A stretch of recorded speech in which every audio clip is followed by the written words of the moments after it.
मोदी विरोध में अंधा केजरीवाल कर बैठा भगवान का अपमान। नमस्कार दोस्तों, थिंक टैंक पर आप सभी का बहुत बहुत स्वागत है। नरेंद्र मोदी जी का विरोध करते करते केजरीवाल शायद अंधा ही हो गया है, इसलिए तो शायद दिखाई नहीं देता कि वो क्या बोल रहा है। तभी तो रामलीला मैदान में यहाँ पर मोदी विरोध में बातें करते करते केजरीवाल ने कुछ ऐसा बोल दिया जिसकी वजह से सीधे सीधे भगवान की जो कथाएं हैं, भगवान उनका अपमान कर दिया। क्या वो अपमान है वो इस वीडियो के अंत में बताऊंगी दोस्तों। इससे पहले दोस्तों, केजरीवाल कई बार नरेंद्र मोदी जी का विरोध करते करते यहाँ पर इतनी ऐसी गलत बातें बोल चुका है जिसकी वजह से केजरीवाल को मुंह की खानी पड़ी है। दरअसल गुजरात हाई कोर्ट ने केजरीवाल को, जिसमें 25,000 का जुर्माना तक लगाया था, कसूर था कि लगातार केजरीवाल मोदी जी की डिग्री को लेकर हंगामा किया हुआ था कि मोदी जी पढ़े लिखे नहीं है, मोदी जी की डिग्री सार्वजनिक कीजिए। जबकि गुजरात का विश्वविद्यालय है, उसने अपनी वेबसाइट पर नरेंद्र मोदी जी की डिग्री को पहले ही सार्वजनिक कर दिया था। लेकिन शायद केजरीवाल की जो जानकारी है वो कच्ची थी, जिसकी वजह से लगातार वो कह रहे थे कि यहाँ पर जो ये डिग्री डाली गई है ये फर्जी है। तरह तरह की अनाप शनाप बातें बके जा रहे थे, बिना सर पैर की बातें कर रहे थे, जिसकी वजह से केजरीवाल को गुजरात हाई कोर्ट से एक बढ़िया सी फटकार लगी। और उसके बाद भी केजरीवाल बाज नहीं आए। केजरीवाल को यहाँ से 25,000 का जुर्माना भी लगा। लेकिन केजरीवाल वही एक चिकने घड़े हैं जिसको कितना भी कुछ कर लो पर उससे पानी सरक ही जाता है। कितना भी समझा लो, जो बात है सर में घुसती नहीं है। वही है केजरीवाल को कितना भी समझा लो, लेकिन उनके झूठों का अंबार कभी खत्म ही नहीं होगा। और मोदी विरोध में तो वो ऐसे अंधे हो गए हैं, ऐसी बातें बोलते हैं कि जिनको सुनकर जनता को हंसी आती है कि आखिर ये इतना दिमाग ये लोग लाते कहाँ से है। नरेंद्र मोदी जी के अपमान में ये इतने पागल हो गए हैं कि इन्हें समझ ही नहीं आता कि ये लोग क्या बोल रहे हैं, इन पर किस तरह जनता हंसेगी।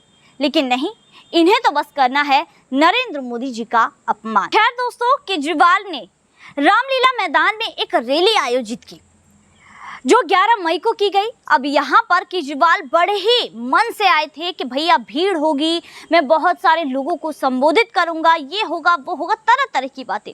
लेकिन केजरीवाल की किरकिरी तो तभी हो गई जब वहाँ पर भीड़ जमा नहीं हुई और फर्जी भाड़े की भीड़ बुलाई गई। अपने जो पार्षद थे, अपने आम आदमी पार्टी के, इसके अलावा विधायक थे, उनको फ़ोन करके बकायदा यहाँ पर ये जो जानकारी सामने आई है, कहा गया और इनके द्वारा एक बसें भर कर खाना और पैसे के लालच में लोगों को बुलाया गया। यानी कि दोस्तों फर्जी भीड़ को यहाँ पर जमा किया गया।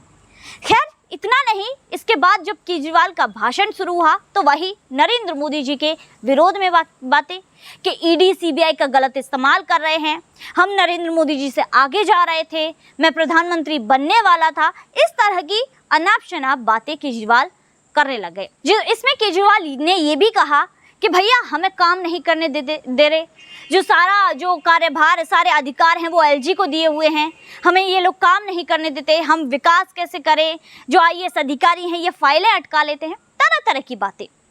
अब जनता के मन में तो यही सवाल आता है कि जब आपका शीश महल बना था तब तो किसी अधिकारी ने फाइलें नहीं अटकाई थी, अब यहाँ पर इस तरह की चीज़ें आप बोल रहे हो कि विकास कार्य में ही आपकी फाइलें अटका ली जाती हैं। खैर दोस्तों, वो रही साइड की बात, लेकिन यहाँ पर केजरीवाल ने वही लंपट राजा वाली अपनी कहानी सुना दी जो वो हमेशा सुनाते हैं, जिसमें ये कहा जैसे हमारे जो भगवान होते हैं, सत्यनारायण भगवान हैं, बृहस्पति भगवान हैं, इसके अलावा जो और भी कथाएं हैं हमारे देश में, हमारे जो भगवानों की है, जैसे कि लक्ष्मी माता का व्रत है, इस तरह की जो कथाएं हैं, इनमें कहा जाता है कि जो भी इस व्रत को करेगा, इस कथा को सुनेगा, उसे भगवान की कृपा प्राप्त होगी, भगवान की कृपा प्राप्त होगी और सुख समृद्धि आएगी। तो वही चीज़ केजरीवाल ने अपने लंपट राजा की कहानी सुनाते हुए कहा कि जो भी इस कहानी को सुनेगा और दूसरों को सुनाएगा उसको भगवान की कृपा प्राप्त होगी। यहाँ पर केजरीवाल ने हदें पार कर दी, जो यहाँ पर दिमागी दिवालियेपन की जो हदें होती हैं वो भी इन्होंने पार कर दी। यहाँ पर सीधे सीधे केजरीवाल ये कहना चाहते हैं कि इन्हें ही पता है कि भगवान की कृपा कैसे प्राप्त होगी, या फिर केजरीवाल अपनी तुलना एक बड़े ही आध्यात्मिक गुरु से या फिर एक बड़े विद्वान से और या फिर ऐसे व्यक्ति से कर रहे हैं जिसका कनेक्शन सीधे भगवान से हो। यहाँ पर केजरीवाल के कहने का मतलब तो यही था, जिस तरह की बातें केजरीवाल ने कही, लेकिन सारी हदें केजरीवाल ने यहाँ पर पार कर दी कि जो कहानी केजरीवाल सुनाएंगे उससे भगवान की कृपा प्राप्त होगी।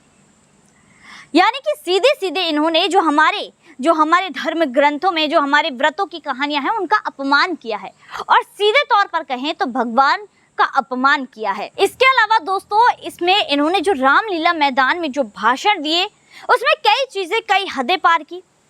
हदें कहें या फिर कहें इनका जो ओवर कॉन्फिडेंस है वो इन्होंने दिखाया। इन्होंने इनडायरेक्टली ये भी कहा कि ये अगले देश के प्रधानमंत्री होंगे, यानी कि ये प्रधानमंत्री पद के उम्मीदवार होंगे केजरीवाल। और सौरभ भारद्वाज ने भी कुछ इसी तरह की बात कही कि आगे जाकर मोदी जी का रास्ता कौन काट सकता है वो सभी को पता है, केजरीवाल हैं। दोस्तों, लगातार ये लोग यही बातें करते आए हैं। यहाँ पर जहाँ ये हार जाएं, जहाँ पर इनके ऊपर कोई कार्यवाही हो जाए ईडी सीबीआई के द्वारा, जिस तरह के इनके आरोप हैं इनके ऊपर, उसके बाद ईडी सीबीआई जो भी कार्यवाही करती हैं ये उंगली उठाते हैं नरेंद्र मोदी जी पर कि भैया हम आगे बढ़ रहे थे, हम नरेंद्र मोदी जी से आगे जा रहे थे, इसलिए मोदी जी इस तरह के काम कर रहे हैं, इसलिए मोदी जी हमारे ऊपर कार्यवाही करवा रहे हैं।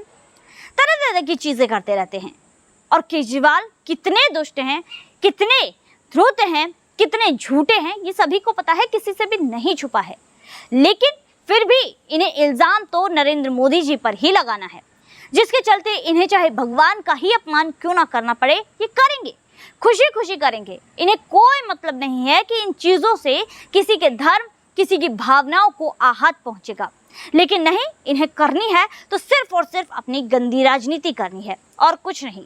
इन्हें चमकानी है तो अपनी राजनीति चमकानी है। इन्हें सपने पूरे करने हैं तो प्रधानमंत्री बनने के पूरे करने हैं, जो कि मेरे हिसाब से, मैं एक आम जनता के बतौर एक आम जनता कह रही हूँ कि मेरे हिसाब से ये जो सपना केजरीवाल देख रहे हैं वो अभी प्रधानमंत्री नरेंद्र मोदी जी के रहते हुए तो पूरा नहीं हो सकता।